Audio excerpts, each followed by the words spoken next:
Papa, tama na. Na-close naman ni Phoebe yung deal eh. Hayaan niyo na si Ivy. Thank God na may Phoebe na sumalo. Eh, paano kung wala? Saan ka na naman pumunta? Pinuntahan mo na naman si Rachel, no? Oo, Papa. Dahil sa walang kwentang batang yan, napapabayaan mo na ang mga obligasyon mo sa opisina, sa kumpanya natin. Inuuna mo pa ang buwisit na babaeng yan. Oo, Papa. Uunahin ko talaga siya dahil anak ko siya. Nasa kanyang kaligayahan ko. Wala dyan sa sinasamba mong negosyo. How dare you talk to me like that? Ivy, please, tama na. Kahit lamugin mo ang mukha ko sa kakasampal mo, Papa. Kahit patayin mo ko ngayon, hindi na ako natatakot. Dahil matagal na akong takot. At hindi mo ko mapipigilan na puntahan ko ang anak ko.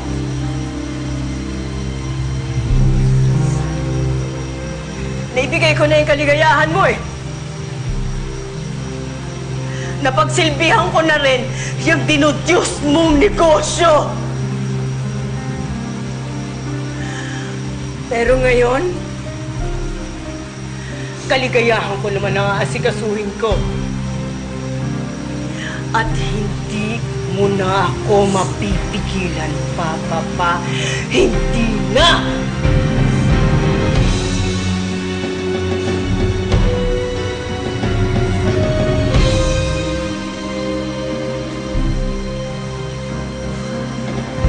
Charlie.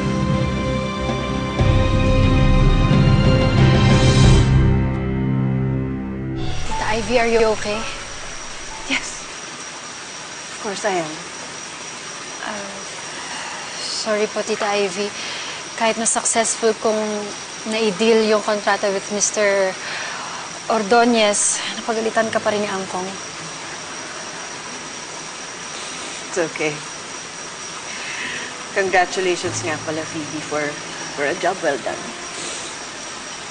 Thank you po, Tita.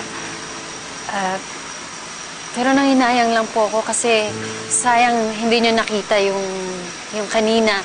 Sana napayuhan nyo pa ako kung anong dapat ko pang i-improve para sa pakikipag-deal with the clients. How I wish. Kaya lang, if I were there, hindi ko rin naman makikita yung ginawa mo. Kasi kung ako nandun, ako makikipag-meeting sa kanila. Hindi ikaw. Papahinga na kami.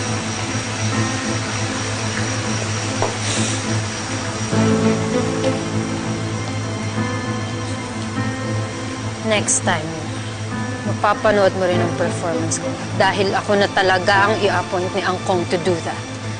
And you will be there. Tagapalakpak ko na lang.